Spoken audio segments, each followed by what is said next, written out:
Men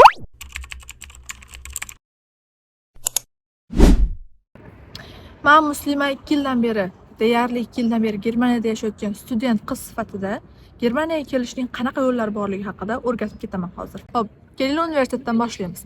Germaniyada ikki xil universitet bor: public and private. Xo'sh, public universitetga kelish uchun sizda 12 yillik ta'lim bo'lishi kerak. O'zbekistonda 11 yillik ta'lim bo'lgani uchun siz bu yoqda student college o'qishingizga to'g'ri keladi. Ya'ni ularning bakalavrga kirish uchun siz foundation year o'qishingiz kerak. Bu narsa student college deyiladi, buni bilasizlar. Va undan tashqari eng muhimi sizda nemis tili sertifikati bo'lishi kerak. Keyingisi private universitet. Private universitetga men o'zim kelganman, chunki menda nemis tili sertifikati bo'lmagan. Va hozirda o'qiyotgan universitetimda men foundation bilan boshlamaganman, chunki men imtihon topshirganman va undan o'tganim uchun menga to'g'ridan-to'g'ri bakalavrda o'qish imkoniyatini berishgan va keyingi yil уже bitiraman. Xo'p, endi ikkalasining umumiy jihati, siz ikkalasiga ham kelish uchun ham bankshot qo'yishingiz kerak bo'ladi. Bankshotda bo'lsa, hozirgi yilga ko'ra 11.904 yevro pul bo'lishi kerak. Lekin 100 yoki 200 yevro qo'shimcha turilishi tavsiya etiladi. Keyingisi Ausbildung, ya'ni work and study yo'nalishi orqali kelish. Xuddi bizda kasb-hunar kollejlariga o'xshash degan narsaga o'xshab ketadi va bular sizga o'qib ishlaganingiz uchun ham oylik to'lashadi. O'shaning uchun siz ish qidirib yurishga umuman hech qanaqangi hojatingiz qolmaydi va siz bankshot ham qo'ymasangiz bo'laveradi. Keyingisi shunchaki ishchi viza olib ishga kelish bu yoqqa. Uning uchun siz o'qishlarni bitirib olgan bo'lishingiz kerak, tajriba bo'lishi kerak va albatta nemis tilini bilish katta tavsiya qilinadi. Endi shu universitetga topshirilishi kerak bo'lgan hujjatlarni ko'rib chiqamiz. Davlat universitetlariga siz UniSys platformasi orqali hujjat topshirasiz. Xususiy universitetlarga bo'lsa to'g'ridan-to'g'ri hujjat topshirsangiz ham bo'laveradi.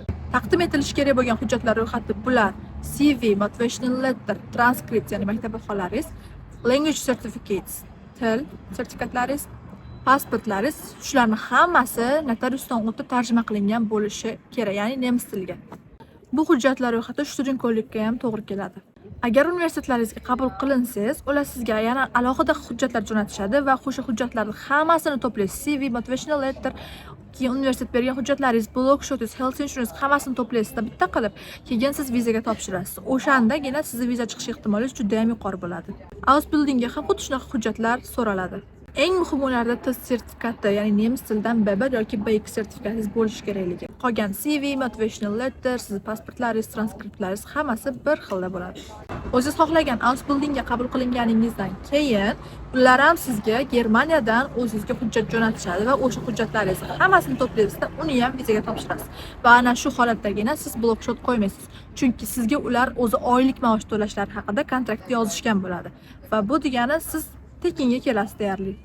Men o'zim ham agarda oldin nemis tilidan B2 yoki B1 sertifikati bo'lganda albatta Ausbildung bilan kelgan bo'lardim, lekin menda unaqa bo'lmagan va vaqtni yo'qotishni xohlamasdan universitetni tanlab kelganman. Germaniyaga yana boshqa tekin yo'llar bilan ham kelsa bo'ladi albatta. Masalan, Oper programmasi bu bitta oilada yashaysiz va u yerda o'sha enagalik qilasiz yoki ishlarni bajarasiz uydagi, ham nemis tili o'rganasiz, ham Germaniyani ko'rasiz. Shunaqa yo'li ham bor albatta. Lekin buning uchun ham sizdan nemis tili talab qilinadi.